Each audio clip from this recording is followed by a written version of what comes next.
everyone, I'm Chi Fei Fan. I would like to start today's video with a little thought experiment. Picture this. The year is 2027.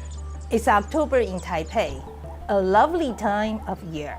The weather is dry, sunny, and not too hot. On this particular morning, you wake up to the sound of air raid sirens. Hoping it's a drill, you check your phone and see the presidential alert. The PLA has started bombing military installations and communication centers. Shelter in place, conserve food and water. Await further instructions. This is not a drill. So what's the first thing that pop up in your mind? I don't want to die! Oh, no. Okay, fine, that's normal. But then what? The next thing you think is most likely China is too powerful. We can't win. How about Americans? Where are they? Are they coming to help? Okay, so this is Taiwan, and this is the United States of America, minus Hawaii. It's literally on the other side of the world. So, will the US come help us if China attacks? It's a contentious topic that we, the Taiwanese, frequently argue about. There's two sides on the issue.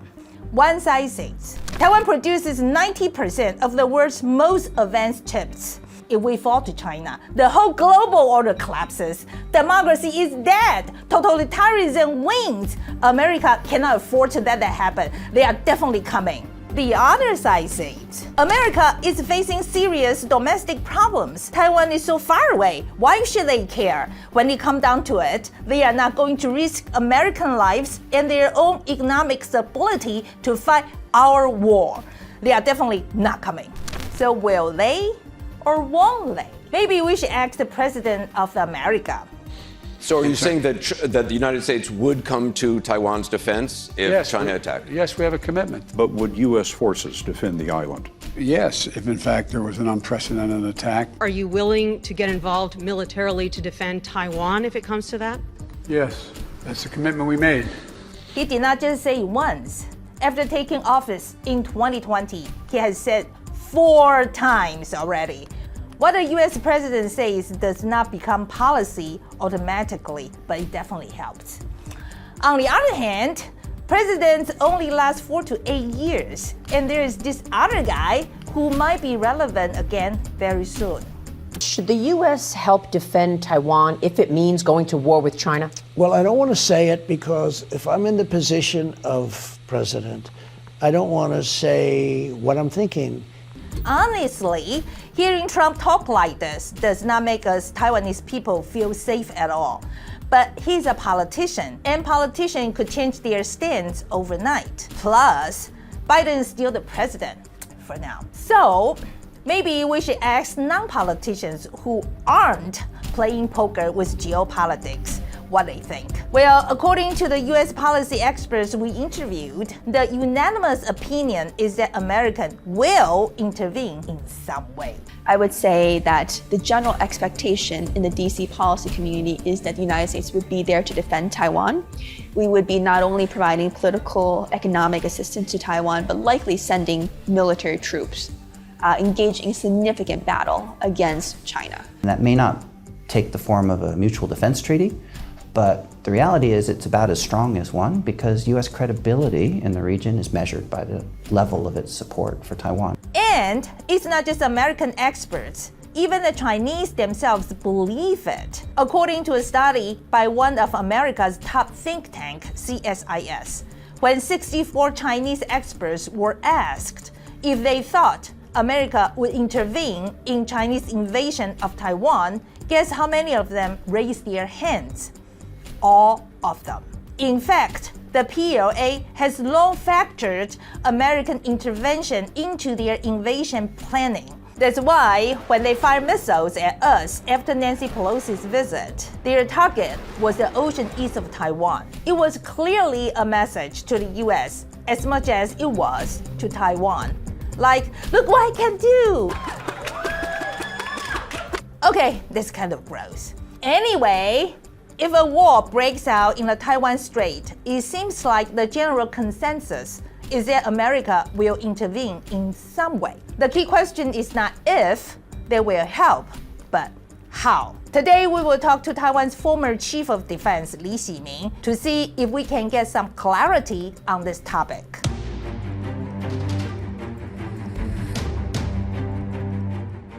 好了，总长，我们设计了10个 scenario， 像我们先谈谈第一个 scenario， 就是美军跟国军并肩作战，有没有可能？我觉得目前来看，从美国的政策来看，不太可能啦，就是因为两个拥有核子的国家直接参战可能性是低。但是问题是，美国的目的可能是嚇阻这些事情发生。那你嚇阻的话，你一开始表达我完全没有意愿，那就完全没有嚇阻力啊。但是他又不愿意又去挑衅，但是又不愿意示弱的情况之下，这也是他目前的他的政策啊，就是保持一个 strategic ambiguity， 也就是说这个事情我可以做，或者我可以不做。但是呢，这个决定权是在我。目前来看是没有这个可能性的，因为一起并肩作战了，需要一大堆需要相互联系的东西，包括你有没有联合的指挥、管制、通信、共同的作战图像、及时性的情报交换机制，还有防止自我冲突的这些整个机制，这是一个很复杂的机制。这为什么你去看他们联盟之间常常要进行这种 combined exercise， 他们就在建立这个机制。那目前台湾跟美国并没有这个相互的指挥、管制、通信、情报这些等等的机制都没有，在不具备这种条件情况之下的话，这种可能性我认为是非常低的啦。设定一个可能性，就是1到10，你会给他几分？我觉得我会给他0分。OK， 好，那第二个 scenario， 美军加入海空作战有没有可能？我觉得这个可能性非常非常的低，因为这等于是直接的这个宣战了。或许他就像说，前一阵子这个 CSIS 的做的那些兵推的状况，那每一方都死伤非常惨重。我不觉得这个在实际的世界里面，美国的政策真正的会决定这样子来做，应该是在3以下。那第三个是美国用长程飞弹支援呢？用长程飞弹支援的可能性就要比全面的海空这样子作战要比较高了，因为这样可以减低一下美军的损失。但是不管怎么样，这样子做，其实也是一个正式的开战嘛。那正式的开战，一个拥核的国家开战，最后的那个后果我们很难预估了。所以我也觉得这个可能性也是非常低啊。如果说我原来那个低于3，或如果2的话，它可能会跳到4。那有没有可能美军就把台湾的东部划一个禁飞区或禁航区？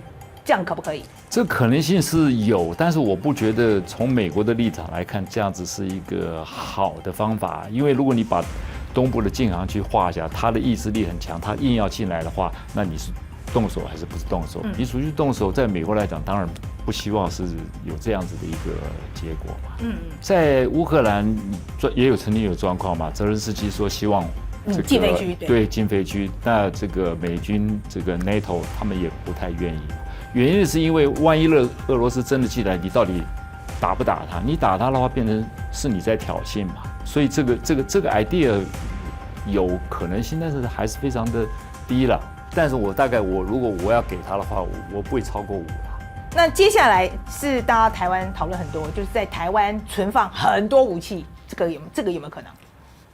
我在2年多以前呢，我曾经写了一篇英文的文章投书在这个外国的媒体上。我建议说，这个如果美国真的要有护台的这个意志的话，应该仿效他现在对以色列的政策。这个政策叫做 WRSA， 叫做 War Reserve Stockpile for Alliance。什么意思呢？就是他美国的把一堆武器呀、弹药啦、装备呀，就先存放到以色列去。万一有冲突的时候，美国可以授权以色列使用这种武器。那目前他的盟国来讲，只有以色列有这样子一个状况。但那时候看起来是不太可能，但是慢慢，随着局势的发展似乎可能性开始变高了。但变高的可能是一种变通的方法，譬如说，他把驻韩国、驻日本的原来这些武器，用这种间接的方式先存到美国、日本，然后有必要在情况紧急的时候再拿过来，好像有这个趋势的可能性，但实际的状况我们并不了解。我觉得美国政府应该有在仔细考虑这个方案。这个可能性就会比较高，6或7。6或7 ，OK， 好，这个高很多。那接下来一个 scenario 是由美国提供协助台湾具备击杀链的能力。在这个之前，我觉得先跟大家解释一下好了，什么叫做击杀链？第一件事情，你要能有这个能力发现这个目标，侦测到这个目标，然后你也能够追踪到的目标，最后能够定位这个目标，然后最后还能够攻击这个目标。尤其攻击之后，你要知道你攻击的准确度，如果不够，你是不是还需要再攻击？你要做一个战场的一个评估，再来决定要不要再来攻击。那又回到一个从侦测锁定这样子的一个状况。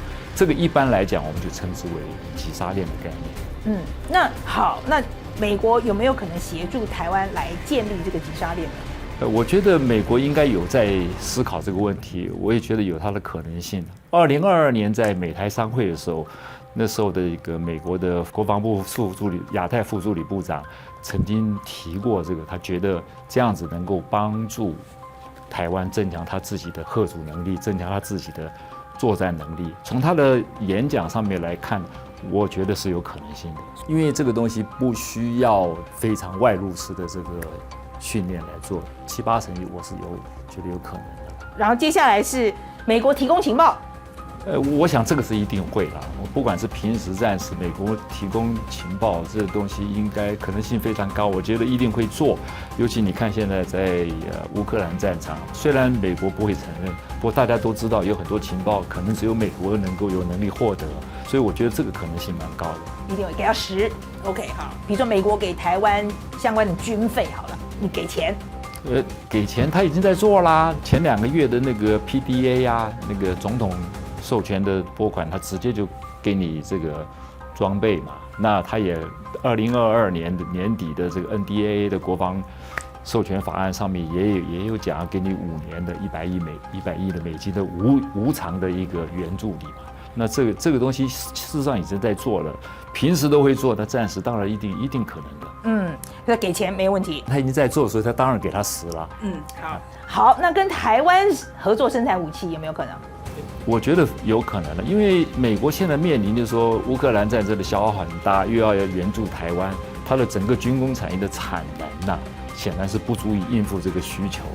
那如果说能够跟台湾合作，美国提供这些关键的技术，那台湾利用台湾的这个设施人力啊，来加速防卫武器的生产，我觉得这个应该是有可能。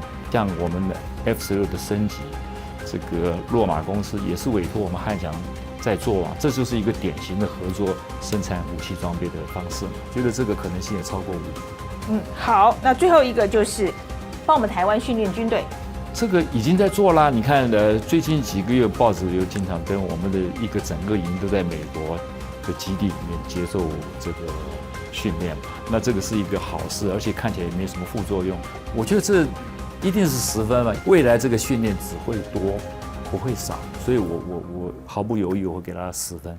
Now that you've watched this video, I hope you have a clearer idea of whether the Americans will help Taiwan and how they will help Taiwan if there is a Chinese attack. For me, the biggest takeaway from making this video is that the US has clearly signaled that it is willing and eager to help Taiwan defend itself against China. That's a relief. But America's help can only go so far. It is unlikely they will risk starting World War III with another nuclear power. So the probability is high that the US military would not engage directly with China's military. The most likely form of help will be providing weapons, intelligence, and military know-how for Taiwan. The bottom line is, the US is our biggest ally in this fight. We have to acknowledge that, but we also cannot rely on them entirely. Just look at Afghanistan. Even with American support, the Afghan government couldn't survive. They were so weak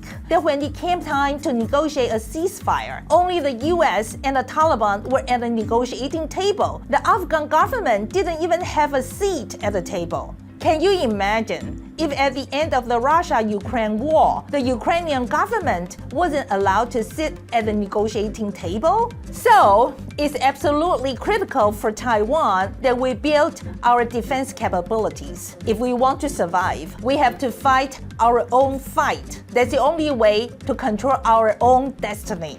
If you find this video helpful, please leave a comment and let us know your thoughts. If you are in a hurry, you can also just give us a like. 2027 is coming. Let's be vigilant together. I'm Chi Fei Fan. See you next time. This video is in collaboration with Taiwan Plus.